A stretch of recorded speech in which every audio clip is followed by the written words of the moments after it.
So Islam Makhachev ended up defeating Jack Della Maddalena at UFC 322 very dominantly by just taking him down and attempting submissions. Not the way how everyone else is making the narrative seem like it was very boring. If anything, as a fight itself, yes, it's pretty boring, but as a performance, it is not boring. He was chasing submissions, and if anything, you can even say the Shevchenko fight was boring. And I know some people are going to come in and say, well, Shevchenko did absolutely nothing. And I agree with that too, but I think both performances do have a way of slight bit of entertainment, because Shevchenko had a bit of stand-up going on and Makhachev had a bit of also stand-up going on, but also Makhachev was chasing submissions. JDM was just really good at defending them. That's also why I don't like also the narrative of JDM is all of a sudden just very trash. Like, I get he fought Bilal, and Bilal is not at all good, in my opinion. But I'm not going to take that away from him and just say, oh, he's just good at defending takedowns. He's good at defending submissions, and he's pretty good at grappling. Not that great, clearly, what we saw, but he's pretty good. Now, this isn't what the video is all about. What the video is all about right now is what's next for Makhachev. Well, what I think is next, and of course, there's a bit of bias, sort of, but not really. I think it is the right fight to make. The fight right now that should happen is Islam Makhachev versus Ilia Topuria at the White House. Why am I saying that should be next? Because I know a lot of people agree with it. This fight should be next. It should be next. The problem is these so-called hardcore fans, and it's obviously, I don't hate these guys. It's just that this opinion is completely wrong and they're butchering the whole fight. And they're going to be the same people complaining that we never got the fight. So the people, of course, I'm talking about is MMA Guru, by saying that we should gamble the fight again by having Topuria fight Arman. Which that, to me, makes no sense, because we gambled the fight 3 times already. We gambled it with Ilia going up and fighting Oliveira. We gambled it with Bilal, with JDM. We gambled it again with Makhachev going up and fighting for double champ status. The Makhachev and the Topuria one was given because of Bilal. But we just gambled the fight 3 times already. Any other way would have just completely ruined the fight. And Bilal was our chance that ruined everything. Realistically, Bilal was the chance that ruined it all. We would have already had it if Bilal would have won. But now he lost. So then we got Ilia versus Oliveira. So then Ilia ended up doing his part in winning. So he ended up not gambling it, ended up winning. The same thing happened right now with Makhachev. Gambled it and winning. But as well, we can also say we could have also gotten the fight if Makhachev lost against JDM. Excuse the plane going by. But we could have gotten it from Makhachev losing to JDM too, because he would have been forced to go back down. The problem is the fight wouldn't have been as big. Right now, the fight feels that it's very big. And why I'm saying that we should do the fight right now and it is the perfect time to do it is because, well, one, Makhachev is asking for the White House card. Ilia is asking that he, I guess, was waiting because Paddy was saying that he didn't sign the contract. So I think that whole thing, and I hope it fully succeeds of what Ilia is trying to do, is that he didn't sign the contract to fight Paddy in like January or February, because he was waiting for Islam fighting JDM and hoping that Islam won. Now that he won, I think now he's going to start pushing for the fight against Makhachev in the White House and moving up to 170 most likely. Back to the big topic at hand of I'm pointing out with the hardcore fans. It's that MMA Guru saying that we should gamble the fight again for the 4th time and have Ilia fight, I guess, Arman or Paddy. I disagree with it, because if the problem is if he were to lose, we just lost the fight. And the problem with that is that the whole fan base, this is what I don't understand either. The whole fan base is going to start crying about that. We never got the fight. We never got the fight. We didn't get the fight because the hardcore fan base got what they wanted and they want to keep merit to the sport. But they're also the same people that want the sport to grow. The sport will grow more if you make the big fight everyone wants to see. The MMA fan base are the same people that shit on boxing for having this thing with Ryan Garcia and Devin Haney when they were supposed to fight on the same card. I completely hated that idea. I wanted them to just do the fight at Times Square, Devin Haney versus Ryan Garcia. No BS behind it. But guess what? They did the same BS of gambling the fight, putting Ryan Garcia against Rolly, Devin Haney versus some random. And look what happened there. Boring performances, and Ryan lost. So now the fight's dead. and no one's interested in the fight anymore. So that's what happens now when we gamble the fight. And now MMA fans want to gamble it again with Ilia fighting Arman. Are you serious? They are the same people that trash boxing for not making the big fights, and exactly the same thing is happening right here. And as well, another creator, Tony Has Died, as well, said the same thing. Oh, I'm not interested in Makhachev versus Ilia because Makhachev at 170 looks really strong. Ilia has no chance. That's now just, debates and talks. That's what should be happening. We should have this narrative of, oh, Ilia has no chance, or oh, Islam Makhachev has no chance. That's the way how we should do the fight. So the way how Tony has died has said it is, of course, in his comment sections, people are as well saying like, oh, Ilia is most deserving. Then Tony Has Died replied to him by saying, if I could pull up the screenshot, I will. But if I can't find it, I'm explaining it to you word for word. I saw this. The guy said that Ilia is most deserving. Tony Has Died then responds with saying, how is he more deserving? And he only defended his belt once in featherweight and has not defended it at all in lightweight.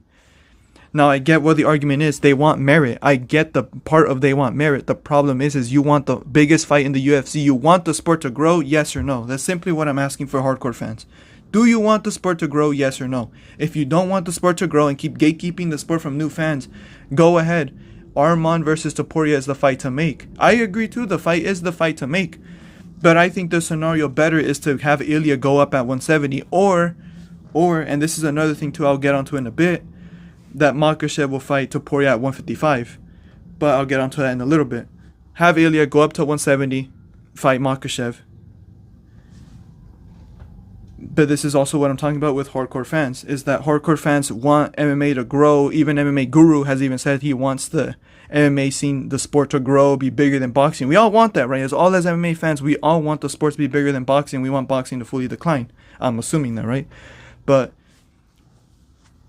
if we're going to do that, you have to make the biggest fights that people want to see, even if they make no sense of merit. You have to do it. You have to take the chance.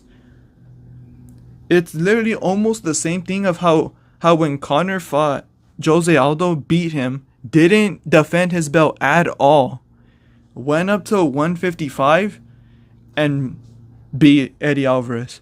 And the same could be said, well, Conor McGregor's a megastar. Ilia Topuria is becoming a megastar. Islam Makhachev is a big star. You can have two big stars fight each other, then they both become megastars. Or the winner becomes the megastar. Either way, it's a good risk for the UFC to take, because if they make a big fight, the winner comes out of it, they become a megastar, and it's in the White House, and it's on CBS, and it's basically free on television. So many people are going to watch it. You already know the Caucasus regions of Georgia, Dagestan, and Chechnya are going to watch that fight for sure, because there's a beef right there too. It's 100% going to be a massive fight. I don't get what this whole, oh, we want to have him defend against another lightweight contender. Full on that narrative, get rid of it. You cannot do that. You cannot gamble the fight again. You're just causing the same issues as boxing. This is what I don't understand. They say they don't want to be nothing like boxing. I'm repeating myself, but they hardcore MMA fans trash all over boxing and say that boxing is trash. Boxing keeps making the fights no one wants to see, or they keep doing dumb fights like Wilder and Joshua. Does that ring any bubbles? Does that ring any bells, I mean? Joshua and Wilder didn't happen. They both gambled the fight, and look how that ended up. We didn't ever got the fight, and now we're never gonna get it. Same thing right now with Ryan Garcia and Devin Haney. We're not gonna get that fight anymore. Why? I have no idea. Because we want to gamble the fight. Makhachev and Ilia is right now the fight to make. And now we're gonna get onto this segment on what I think will possibly happen, and then we'll go on to the next segment of me explaining on how it should be happening and how the fight can happen and how you could fix the merit division that everyone, the hardcore fans, really want. I don't know if I can even call these people hardcore fans to even say it too, because if you're a hardcore fan, you want the sport of MMA to grow. If you want the sport of MMA to grow, push for the fight. Here's what I'm explaining what might end up happening, which I'm a little worried that the fight may not happen. But the way how Islam kind of says certain things, I think the fight was 100% going to happen. I think it is next for sure. So Islam, during the whole thing of going up to 170, they explained to him that, oh, would you fight Ilia?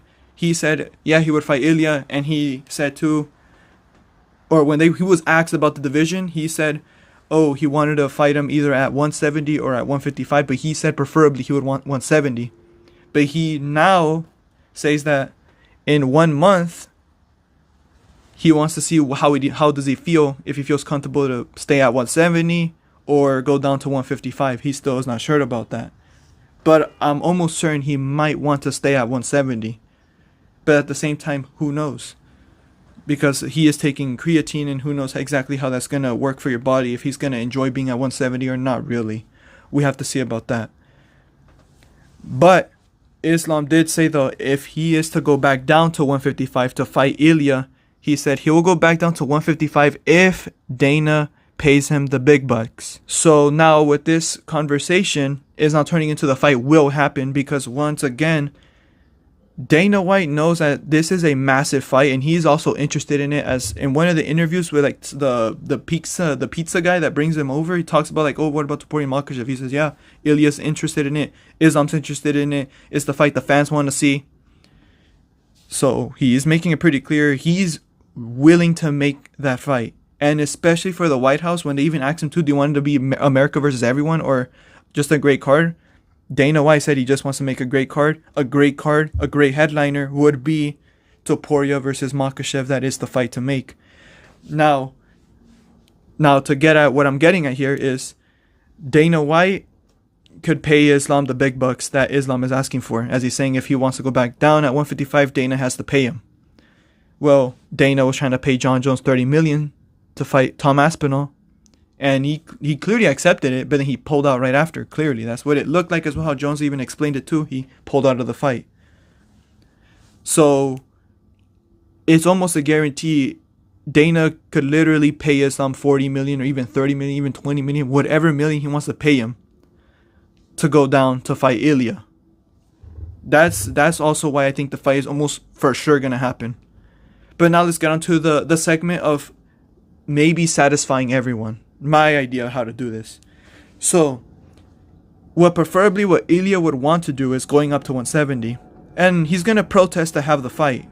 But I think he's more looking for the fight than going up to 170. Now, looking at it more, he would want to go up to 170 to get the third belt. But I think potentially he's just really looking to fight Islam. So I'm sure he'll give up a bunch of leeway to go up to 170. So let's say hypothetically Islam says he wants to stay up at 170 and Dana doesn't propose to him the 50 million or 30 million that Islam probably wants. He doesn't propose it. So what Ilia could do is obviously speak to Dana about it, and I think his best chance is he has to give up a lot of leeway. So he's going to give up the weight to Islam and let Islam have the weight advantage, because Islam looked really big and really strong at 170. And I even think the fight is much more interesting at 170. It's a very competitive fight at 155, but it's very interesting at 170 because Islam does have a strength advantage. But basically what I'm getting at here is Ilia is going to give away that weight advantage. He's going to go up to 170. Now you're wondering, what about the belt? Ilia should forcefully be forced to vacate the belt. Vacate lightweight, and I know it's gonna be like, oh, it's a bunch of chaos and everything like that. At the end of the day, do you want a super fight or not? I'm giving you exactly the merit and fixing order for the sport, since these hardcore fans want to claim they want order so badly. I'm making the order for you. Ilia goes up to 170, vacates lightweight, and then do Arman right now that he's fighting this week against Dan Hooker. Arman's most likely gonna end up winning the fight, so we have Arman. Put Gaethje, because Gaethje's crying for a title shot. Have them both fight each other. Right then and there, the winner becomes the lightweight champion. Ilia fights Islam at the White House. Right then and there, Ilia wins. If Ilia wins, he wins the third belt. But the stipulation would be is if Ilia were to win the third belt, he would have to vacate that welterweight belt and go back down at 155 to fight the winner of Gaethje and Arman. And then Islam, who knows what happens there, but if he were to lose. But let's say Islam were to win, same thing. It's the same stipulation. If Islam were to win, Ilia would have to forcefully go back down. I think that could be a stipulation, is Ilia can go up in weight, but he has to vacate the belt. But win, lose, or draw, he has to go back down. Or they could try to force him up to be like, oh, well, if you're going to go up this time, you're staying. Well, basically, any of those stipulations, it doesn't matter. It's just that I would personally not like the idea of Ilia staying up at welterweight, because I think he's actually a little bit too small for welterweight. I would even say Islam is pretty small for a welterweight as well. Him and JDM looked like a proper 170er, but Like, Islam looked big, but like people like Michael Morales, Carlos Prates, Ian Gary, they're like really tall, really tall people. They're like almost towers above Makhachev and especially Ilia. So that's a little bit strange. It's going to be strange having both of those guys fighting any of them. But that's how I look at it. But there you go. I basically just laid out how to fix this whole issue of wanting to have merit into the sport, or have, I guess, order. If you want to have order, have Ilia vacate 155, go up to 170, have the vacant belt fought by Arman and Gaethje, or Arman and Patty, whatever you want to do. Have them both fight each other for the vacant lightweight belt. Ilia goes up, fights Islam, win, lose, or draw. He has to go back down. Or stay up, whatever option they propose to him. And then there you go. You basically have just fixed the order of the sport. And I know the whole thing of, oh, Ilia's just jumping around weight divisions. At the end of the day, Conor basically did the same thing. And I don't hear a word of what anyone has said anything about that. Conor fought 145, moved up to 155, fought for the second belt and won, became a double champ. He then was supposed to fight RDA. Of course, where he didn't fight specifically for the second belt. He went to then fight RDA. After he beat Aldo, he went up to go fight RDA. That fight fell through. Nate Diaz stepped in and it was at welterweight. He jumped the weight division, did he not? So then he lost to Nate Diaz. But then he went for a rematch against Nate Diaz. And where was it at again? Welterweight. He moved up. So then he beats Nate Diaz. He moves back down to 155. Beats Eddie Alvarez. And then what happens after? He goes into boxing. Fights Khabib. Loses to Khabib. Moves up again at welterweight. Fights Donald Cerrone. And then moves back down to fight Dustin Poirier. So to me, this really does not make sense at all on how people are trying to be like, well, Ilia's jumping weight divisions. Conor did the same thing and you guys did not say anything about it. And of course, the argument could be, well, he's not a champion. That's why I'm proposing Ilia should vacate and just go up to fight Islam. I just clearly fixed the whole situation. But that's what I wanted to be on here for, to share my thoughts about this, because I saw a lot of fans like push for the fact that Ilia should fight Arman and we should gamble it for the 4th time. And these people claim to be hardcore fans and hate boxing, but they want to do the exact same thing as boxing and gambling a fight. And then when we don't get it, they want to start crying about it and say, oh, we never got Ilia versus Islam. We never got Ilia versus Islam. What a fumble from the UFC, when the fans were the ones that were requesting, oh, he needs to fight this guy. He needs to fight this guy. The same thing happened with Sean O'Malley wanting to go up to fight Ilia, which, if anything, that gives a lot of credit to Sean O'Malley wanting to fight Ilia at the time. But Sean O'Malley wanted to defend against Cheeto and then move up to fight Ilia, to fight for the second belt. The fans completely ruined that fight and were, fight Merab, fight Merab, fight Merab. He fights Merab in the Sphere. The boring fight happens. All of a sudden, everyone hates Merab. Why are you hating on Merab and you badly wanted Sean O'Malley to fight Merab in the first place? And doing, oh, he's going to have one title defense. Ilia defended the belt one time against Max Holloway, then moved up to fight at lightweight. Of course, yes, I get he couldn't make featherweight anymore. Sean O'Malley could have easily just lied about it and said that, oh, I couldn't make that weight anymore. I could have moved up and fight Ilia. And to give credit as well, Lucas Tracy was another person that pushed for Sean O'Malley to fight Ilia.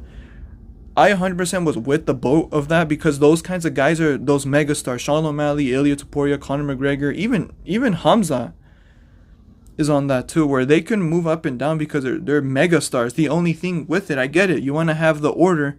Don't let them be champions. Let them fight for the belt once and let them vacate right after. And that's what I'm saying, is have Ilia go up and have him vacate his belt and go up to fight for the 170, win, lose, or draw. If he wins, vacate that belt, go back down. Or if he wins, not vacate, but if he wins at 170, have him stay over there and forcefully make him stay over there until he loses, then goes back down. That's a way of how to do it. But yeah, that's what I wanted to go on here for. Leave my thoughts about it. I saw a lot of people trying to push away from the fight, which is just mind-blowing to me, because these people claim to hate boxing for this exact same reason and they want to do the exact same thing. But yeah, I normally don't do these types of videos, but I needed to put my thoughts out there about this because it was just ridiculous me seeing this.